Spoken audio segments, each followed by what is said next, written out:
Hi folks, Rodney back again with Rodney's Northwest Riding Reviews. We just got in this 1958 edition Land Cruiser. It is already pre-sold, but I wanted to kind of make a real quick video just so you can see some of the differences, compared to the first edition video that I made earlier.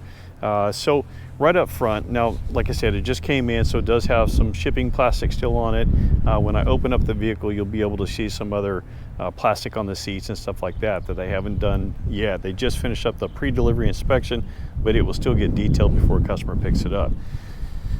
With the 1958 edition, you do have the LED circular headlamps with the LED headlight in the center. You've got the LED fog lights. You've got parking sensors, both front and rear. The first edition has a similar type headlight. The Land Cruiser edition comes with a rectangular headlight, and then of course you got the 58 edition here. You got a smaller wheel on the 1958 edition than we did on the Land Cruiser edition, and then also the first edition. The first edition had rocker panels, or rocker sliders, I think they called them, down below, and then the first edition had a specific rack that was on the top. I haven't seen a Land Cruiser edition yet, so I'll kind of do a video of that one when one comes in as well. Painted door handles. Now this color is Meteor Shower, so hopefully you can kind of see the metal flake in it, and looks kind of like a beige or a champagne color when you actually see it in person. On the fender wheels, the first edition had painted fender flares. Well, these are a plastic cladding that you would see, something similar to like being on a Tacoma.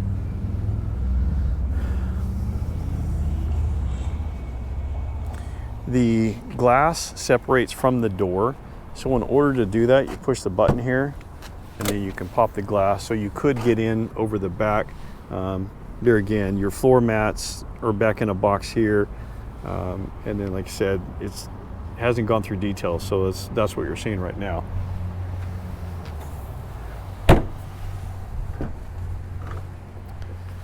So the 1958 edition does not have a power liftgate, where you did have on the first edition, and I believe you're going to have it on the Land Cruiser edition as well. You notice that the floor height sticks up a little bit, and that's for your hybrid battery that's back in here. It does have a hitch receiver on it. It's covered up with that cover there.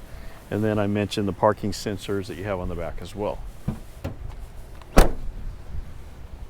The first edition had the panorama view monitor, which you do not have this on the 1958 edition.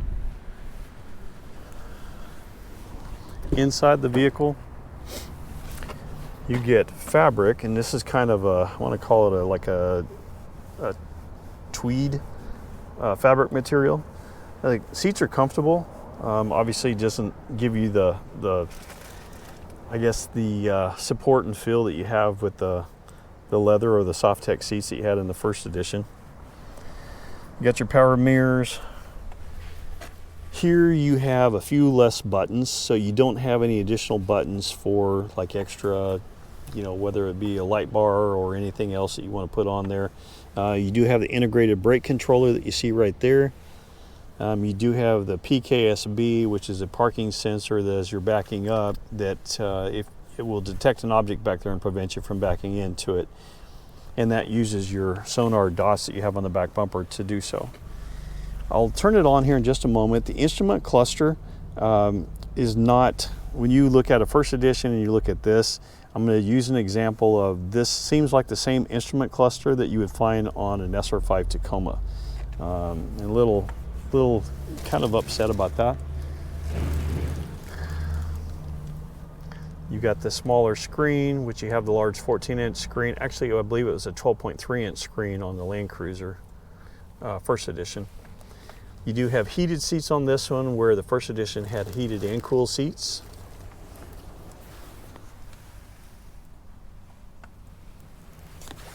All right, let's hop inside for a moment.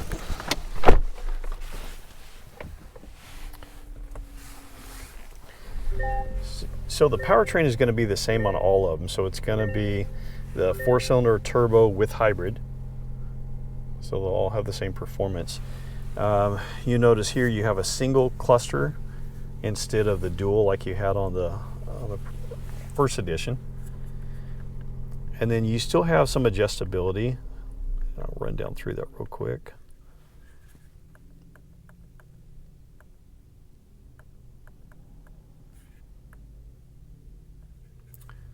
So you can change the meter style in here if you wanted to. So it's currently on the smart setting.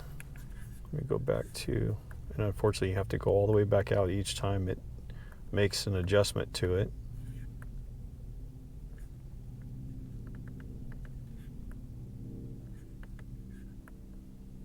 There's the tough setting.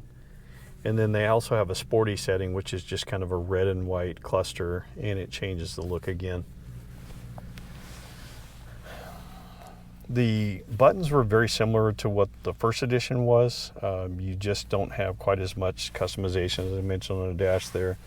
Like I said, you lose the cooled seats. You have the smaller 8-inch screen versus I believe the 12.3 in the other. You do have downhill assist and crawl control, but you don't have multi-terrain select on this one. And so this is very similar to what we see in a Tacoma SR5. It does give you the ECT power. And so basically what this allows you to do is you can take off in second gear, but then when you hit the ECT, it stands for electronically controlled transmission, and it will automatically remap the ignition, but then also changes the shift points in the transmission. And so when you're using it for towing, it has better performance. You have the locking transfer case. This is one of the things I didn't realize before. The Land Cruiser is a full-time four-wheel drive, and so you can lock in the transfer case, but then you can also lock in the rear axle too. You do have HomeLink on the bottom of the rear view mirror. Obviously this one does not have a sunroof in it. You got the USB-C charge ports here. This one does not have a Qi wireless charge pad like the other one did. The first edition had a cooled console here. So it had a cooler in it where you could put, looked like about the size of 4 different drinks, but it could be cooled if you wanted it to. Same key fob, however, it doesn't have the button for the electronic liftgate in the back. And then you have more, so on the first edition, this was all soft touch, and you don't have that on the 1958 edition. So, this is just a real quick overview. If you guys have any questions, feel free to go on ahead and send a comment my way, and I'll be happy to answer a question. I am going to do one other thing here though. I want to change, so your screen would completely change. So if you put it in sport mode with the first edition, it would is all digital, and it would give you a picture of a Land Cruiser, but it would change that look. And the same thing for normal and eco. So it's a lot more scaled down version. Obviously the difference in price, the 1958 edition has an MSRP, of course Toyota now calls it TSRP, of around $58,000. The first edition was around $77,000, and then the Land Cruiser edition is around $70,000. So big difference in what you actually get as far as equipment, and it's obviously very, very visible. So thanks for watching. If you guys have any questions, any comments, go ahead and send them my way. Please take the time to like and subscribe if you enjoy the content, and have a great time. See you in the next one.